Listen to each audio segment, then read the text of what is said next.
Hello fellow readers and readeresses. I'm filming this on the 4th of August and I feel as though the beginning of July was like 3 months ago, mostly because of travel and so many side quests if you will, but also because there was such a massive tonal difference between the books that I read in the beginning of the month and at the end of it that I'm having a hard time believing that some of these books were read less than 30 days ago. Anyways, it's July wrap-up time and as always, before we start, let's look at the TBR we were working with. We had Blood Meridian by Cormac McCarthy, which was for the prompt, a book set in a country different than yours. Then we had Haiku, classic Japanese short poetry, which was a bookshelf jar pick because I landed on the dead marshes. Then we had The Wisdom of Crowds by Joe Abercrombie, which was for the prompt, the highest rated book you own. The Subtle Knife by Philip Pullman, which was a TBR jar pick. The Case of the Bizarre Bouquets by Nancy Springer, which was for the prompt, first person POV. Followed by Empire of the Damned by Jake Kristoff, which was a free choice for completing the map. Small Gods by Terry Pratchett, which was my buzzword reading challenge pick where the prompt for July was measurements, and The Dragon Reborn by Robert Jordan, which was my monthly buddy read with Gabby. In addition to all of those, I had one book left over from June,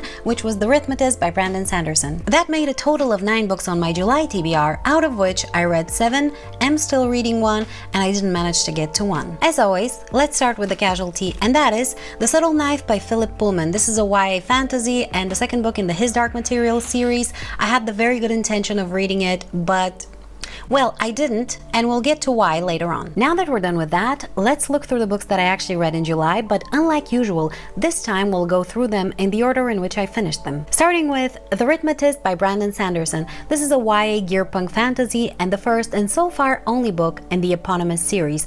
And by so far, I mean for the past 11 years or so. I have heard that the author is planning to maybe work on the second book in this series after he's done with Wind and Truth, which is scheduled to come out this winter, so maybe soon. Why I'm mentioning all of this is because I'm about to say a bunch of very nice things about this book, and I think it's important to know this sort of information before you start a new series. This book was so much fun to read. Imagine Harry Potter, who's already in his mid-teens and is not the chosen one whatsoever, and the whole thing is set in an alternative Earth with clockwork technology where the continents are made up entirely only of islands. The setting, the plot, and the twist were so interesting, though I have to admit that our main character Joel was a little bit frustrating to follow at times, which did improve as the book went by.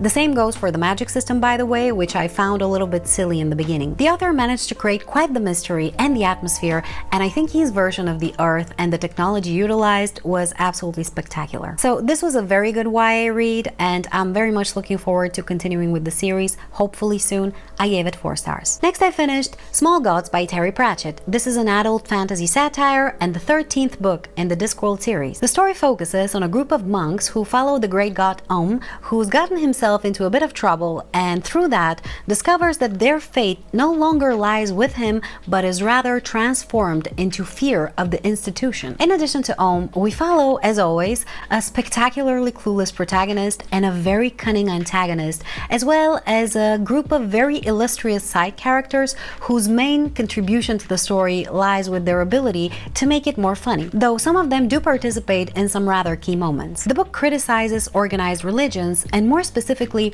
their ability to turn faith into politics, or at least that's how I saw it. The author has also incorporated here a sort of inverse reimagining of the dispute that the church had with Galileo about the heliocentric nature of our solar system, as well as the fact that the earth is round. Only in this case, the church is the one who claims that the earth is round and spins, while in reality in the story it's a flat disc on top of elephants which are on top of a turtle. The story also manages to incorporate a discussion on philosophy and war in a rather fascinating way. I had a great time reading this, and I even managed to highlight quite a few new favorite quotes. One in particular stood out to me. The problem was that he was speaking in philosophy, but they were listening in gibberish. And I think the main beauty of this quote, besides the fact that it's true, is that you can read it either way, because maybe the masses aren't smart enough to understand the philosopher, or maybe what the philosopher is saying is actually gibberish. And frankly, in my opinion, most situations which involve a philosopher and a crowd,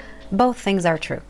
I gave this one 4.5 stars. Next I finished The Case of the Bizarre Bouquets by Nancy Springer. This is a YA historical fiction and book number 3 in the Enola Holmes series, which follows Sherlock Holmes' much younger sister Enola. In this particular installment, Dr. Watson goes missing and Enola finds a way to discover him. And while I think the beginning and the atmosphere of the book were very well done, I found myself slightly annoyed with it. For one thing, despite the fact that the book is less than 200 pages, it somehow managed to be repetitive to the extreme. The author spent overly long describing the same emotions and streets. Sometimes she would describe something in great detail only to do the exact same thing one paragraph later. Why? Speaking of things that are annoying and make no sense, in this particular series, Sherlock Holmes is a capable detective only in reputation. He would ignore clues the original character never would and would often act like an emotional buffoon, while in the original story, he would stray in the opposite direction in most of the cases. And I understand that this series focuses on a different protagonist and it's very difficult to make her outsmart him in a reliable way, but that's why I think the author should have made sure that Enola crosses no paths with Sherlock, especially if they are at odds with each other, instead of destroying an already existing beloved character for the sake of elevating her own protagonist. Anyway, I enjoyed parts of this story, and I think had I not already read Sherlock Holmes, I would have enjoyed this book much more simply by virtue of not recognizing the nonsensical portrayal of the detective. So I gave this one 3 stars, more so on the lower part. Next I finished a book that is a little more serious, and that is The Dragon Reborn by Robert Jordan. This is an adult epic fantasy and the 3rd book in the Wheel of Time series. It's also a reread for me. I read it for the first time in March of 2022, and after finding myself extremely exasperated with it, I put the entire series on hold. This time I liked it much better, though I was still frustrated with some of the same things. Number 1, enough with the inns already. I mean, I didn't count, but I felt like the inns and named innkeepers and their very opinionated spoon-wielding cooks had no ending to them. I actually went and checked the Wheel of Time wiki, and there are almost 90 named inns in this series. There are some that are unnamed as well. Granted, this is over 14 books, but I mean, it felt like there were 90 in this book alone. Another negative, in my opinion, is the overindulgence in terms of attire description and, to a slightly lesser extent, buildings. Imagine me spending an enormous amount of time describing every single material that every single book is made of in great detail before I actually proceed to talk about the contents of the book. Oh, and also there are 100 books.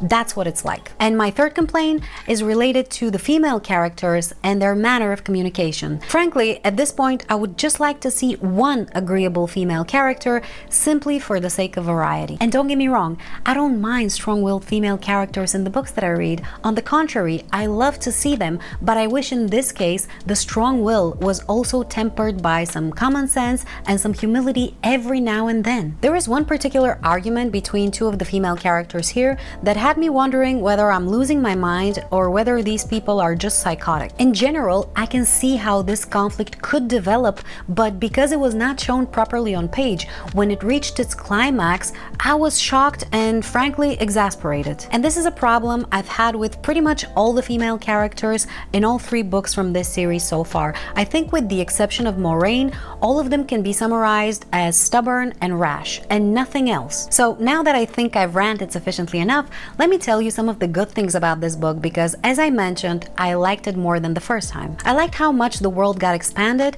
and all the new mysteries that the author introduced. I liked that our main characters split and pretty much all of them got to do their own thing, and I also very much enjoyed seeing from Matt's point of view. I also liked the ending sequence very much. The whole thing was so well done, so mysterious, and so unexpected, so original. It was great. Basically, I really like this world and the direction that the plot is taking, as well as the fact that I never know what to expect next because the author is great at throwing us curveballs. So I'm very much looking forward to book 4, and I gave this one 3.5 stars. Next I finished The Wisdom of Crowds by Joe Abercrombie. This is an adult grimdark fantasy and the 3rd and final book in the Age of Madness trilogy. I don't want to say too much about this one because obviously I don't want to spoil you, but the fact is that when I first read the book, I enjoyed it very much, and then some flaws started to emerge only upon further consideration. There were some plot lines that were left unattended for too long. There were some characters that pivoted in their personality and their development too rapidly, too often and too conveniently. The pacing of the book also seemed a bit off, particularly the beginning felt so rushed and so jam-packed with happenings. There was absolutely no downtime to settle into the situation before the circumstances changed completely. But I will say, I did like where the book ended. The author did break my heart when it comes to my favorite character from this particular trilogy, but I already knew he would do it because the signs were visible from miles away. He did, however, give him a somewhat honorable ending and even made me shed a few tears, which I always appreciate. Overall, not his best work, but not his worst either, and given that his wording and writing were, as always, superb, I had some good time reading this book. I gave it 4 to 4.5 stars, and I will be looking forward to reading more books in this world, hopefully soon. And then we come to the book that broke me. Meridian by Cormac McCarthy. This is an adult Western horror / historical fiction, though I'm a little hesitant to give it any particular label. This book, I want to say so many things, which is why I'm gonna, so buckle up. We follow a boy who remains unnamed through the entire story, who runs away from home when he's a teenager and starts wandering the world in search of nothing in particular besides general violence. And I'm gonna leave the plot at that for now, but just know that there is so much more to it. To say that I like this book would be both a massive understatement and wildly incorrect in terms of the emotions that I experienced. I was fascinated by it, I was mesmerized, I was devastated, I was terrified, but at no point did I think to myself, oh yes, I like this. I'm gonna skip to the ending for a bit and tell you that this is one of the very rare, vanishingly few cases where I finished a book and then went back and reread a whole bunch of the scenes from it, and then continued to do the same thing for the rest of the month and even until today. This is actually the reason why I didn't finish my TBR. I am stuck in the loop of continuously going back to this book and rereading parts of it, and if you ask me why, I'm not sure that I could give you a coherent, rational answer. My point is, the book is fascinating. It features one of the most vile, terrifying villains in all of literature, which is impressive considering that like 98% of the people in this book are not great, to say the least. And let me tell you, every time he would appear on page, I would get this terrible sense of unease. His uncanny ability to appear in increasingly strange and unexpected ways and places had me on the edge the whole time. Even in the beginning, when I wasn't entirely sure what was going on, I still knew there was something terribly wrong with this man, to the point where I wasn't even sure whether there wasn't any supernatural element related to him. And upon further consideration, I don't think that there is, but just the image that I associate with him is that of pure evil, which is greatly helped, by the way, by the parallels with Paradise Lost, especially one particular scene with the volcano. And if you know, you know. I don't want to say anything more because I don't want to spoil anything. And in general, there is a lot of biblical imagery in this book, though I personally wouldn't call it necessarily religious. I think it was mostly used just to emphasize the darkness of the narrative. And that ending was like a punch to the gut. Let me tell you, I've never been scared by a book in my life. Granted, I haven't read that many horror books, but I've read some, and some rather disturbing ones. But I've never, for 1 second, been afraid until that moment, when that door opened. I had a visceral panic reaction for like 2 seconds, but it was there, and I really appreciated that. Then, as I said, I went back and reread the beginning, and I'm gonna read it for you right now because I think it's important to hear it. See the child. He is pale and thin. He wears a thin and ragged linen shirt. He stokes the scullery fire. Outside lie dark, turned fields with rags of snow and darker woods beyond that harbor yet a few last wolves. His folk are known for hewers of wood and drawers of water, but in truth his father has been a schoolmaster. He lies in drink. He quotes from poets whose names are now lost. The boy crouches by the fire and watches him. Night of your birth, 33. The Leonids they were called. God, how the stars did fall. I looked for blackness, holes in the heavens, the dipper stove. The mother dead these 14 years, did incubate in her own bosom the creature who would carry her off. The father never speaks her name. The child does not know it. He has a sister in this world that he will not see again. He watches, pale and unwashed. He can neither read nor write, and in him broods already a taste for mindless violence. And then I skipped to about 90% of the book where the kid has already become the man, and I read this other quote. He worked at different trades. He had a Bible that he'd found at the mining camps, and he carried this book with him, no word of which he could read. Now, if you haven't read this book, those words will probably mean close to nothing to you, but if you've read it, this is where I fell apart. And it took me a few hours to become sufficiently coherent again. I've heard quite a few people say that this is not a book that you should read in one sitting and that it has to be taken in smaller chunks, and I do agree, despite the fact that I read it within 2 days obsessively. I think it caught me at the right moment, and what can I say? The author knows how to grip you, or knew.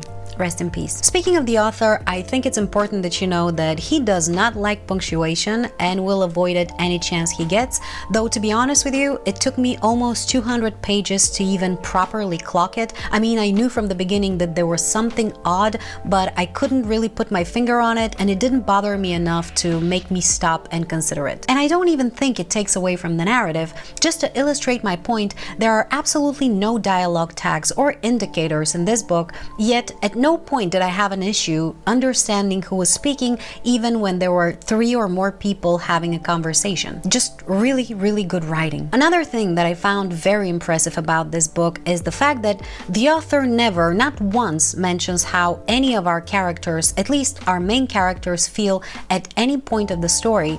He leaves that to the interpretation of the reader, and that, contrary to my expectation, made the things that these people were going through feel more visceral and more real. And when I think about it more, I feel as though this might cause us all to be reading the story in a different way and to be feeling about it differently, which granted we probably already do anyway, but I think it might be even more so in this particular case, and I find that fascinating. There is a lot more I want to say, but I don't want this video to be 2 hours long. By now you've probably deduced that I gave this book 5 stars, but will I recommend it? Yes, with an asterisk, because I think this is a very specific read, and I'm not implying that you need some sort of special intelligence in order to appreciate it. On the contrary, I think the book appeals to something primal in humanity and therefore can be enjoyed by the majority of people on the whole. But it's also not an easy book to read. There's no dashing protagonist, there's no rosy-colored romantic view of the times and the place, there's no happy ending, spoiler alert. Well, there's no happy beginning or middle either, so.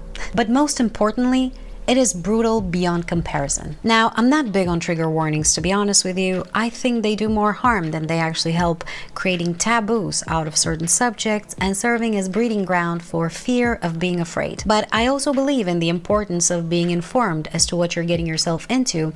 And so if you are a person who wants to know the trigger warnings before you pick up a book, this one has them all. Think of anything, it's in the book. Related to people, animals, children, elderly, it's there. So if you decide to pick up the book, do so at your own discretion, but I personally think it's worth it. And I think that's all I'm gonna say for now. Next I finished Haiku, classic Japanese short poetry, and the book is exactly what the title says. I don't have much to say about this one besides the fact that it's as beautiful in terms of content as it is in terms of design. I am tremendously impressed with the ability of whoever wrote these to invoke feeling in a person with so few words. It's just a very, very nice read that I enjoyed with a glass of wine. I gave it 4 stars because, as with most combined works, there were some hits and some misses, but I'm happy to say that the misses were significantly fewer. And the last book I picked up but didn't manage to finish in July was Empire of the Damned by J. Kristoff.